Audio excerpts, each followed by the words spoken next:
Hello everyone. In this video we are going to see digital forensic examination process.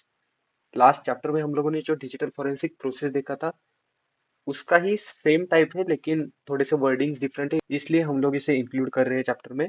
Most commonly exam में यही question पूछा जाता है digital forensic examination process. उसमें first point आता है सीजर। इसे फर्स्ट फेज बोला जाता है डिजिटल एग्जामिनेशन प्रोसेस का।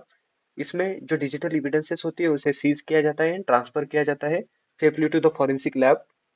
Evidences like laptops, tablet, mobile phones, external hard drives, USB devices, wearable devices, or even desktop and PCs are also collected as a digital evidences। और उसे digital forensics labs में लेके जाना इसे scissor process में consider किया जाता है या फिर सीजर फेज में कंसिडर किया जाता है। For collecting this evidences from the place to the forensic lab आपको कोर्ट का वारंट लगता है या फिर आपके पास प्रॉपर डॉक्यूमेंटेशन लगता है टू शो द पर्सन और विक्टिम कि मुझे ये एविडेंसेस चाहिए।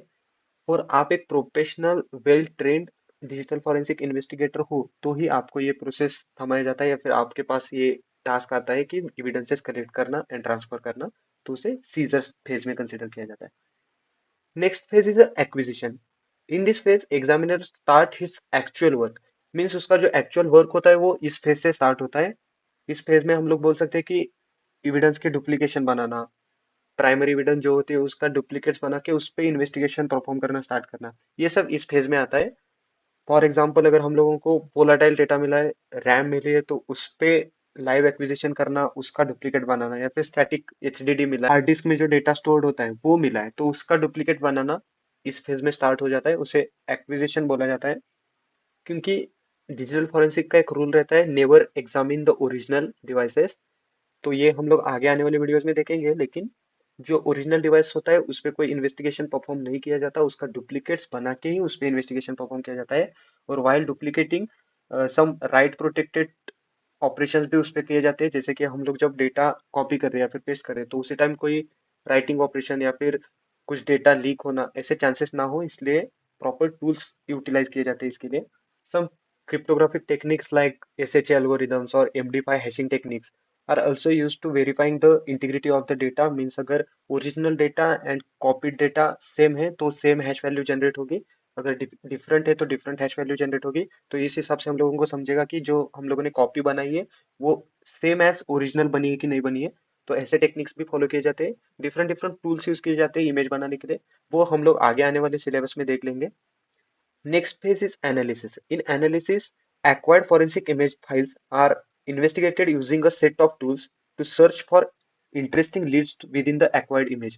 मीन्स एविडेंस कलेक्ट करने के लिए या फिर कोरिलेशन करने के लिए या फिर पर्टिकुलर क्राइम सीन के रिलेटेड इंफॉर्मेशन कलेक्ट करने के लिए एनालिसिस फेज को फॉलो किया जाता है। इसमें बहुत सारे टूल्स यूज किए जाते हैं।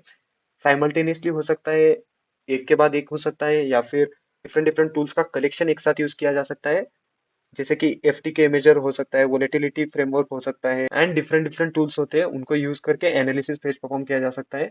और ऐसे भी टूल्स होते हैं जो पब्लिकली अवेलेबल नहीं होते या फिर पब्लिक को पता नहीं होते, सिर्फ फॉरेंसिक एक्सपर्ट्स को या फिर उनके लेवल पे ही वो टूल्स यूज किए जाते हैं। तो ऐसे टूल्स भी एनालिसिस फेज में यूज करके meaningful information from the evidences extract किया जाता है। And the last phase of digital forensic examination process is reporting. In reporting phase, examiner produces a structured report about his और हर findings. मतलब अगर उन्होंने perform किया है तो उसके रिलेटेड जो इन्फॉर्मेशन कलेक्ट किया है, फाइंडिंग जो आए हैं, जो रिजल्ट्स आए हैं उसके रिलेटेड रिपोर्टिंग बनाना।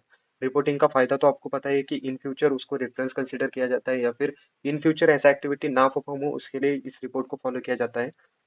तो रिपोर्टिंग एक इम्पोर्टेंट स्टेप है, प्रॉपर फॉर्मेट में होना जरूरी है, उसका प्रूफ रीडिंग होना बहुत जरूरी है, इमीडिएट बनाना जरूरी है। मतलब जैसे फॉरेंसिक इन्वेस्टिगेशन परफॉर्म होता है साइमल्टेनियसली या फिर जैसे ही खत्म होता है उसके साथ ही रिपोर्ट बनाना चाहिए। जैसे आप फाइनल ईयर प्रोजेक्ट जब खत्म होगा तब रिपोर्ट बनाओगे, ऐसा नहीं होगा कि फाइनल ईयर प्रोजेक्ट इस साल सबमिट किया और रिपोर्ट 2 साल के बाद सबमिट करने वाले, ऐसा कभी नहीं होगा।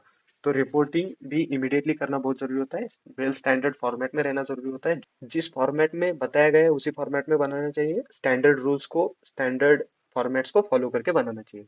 So that's it in this video. अगर कुछ डाउट है तो कमेंट सेक्शन में डाल सकते हो। इंपॉर्टेंट क्वेश्चन है आपके सेमेस्टर एग्जाम के लिए या फिर इंटरनल एग्जाम के लिए। That's it in this video. Thank you.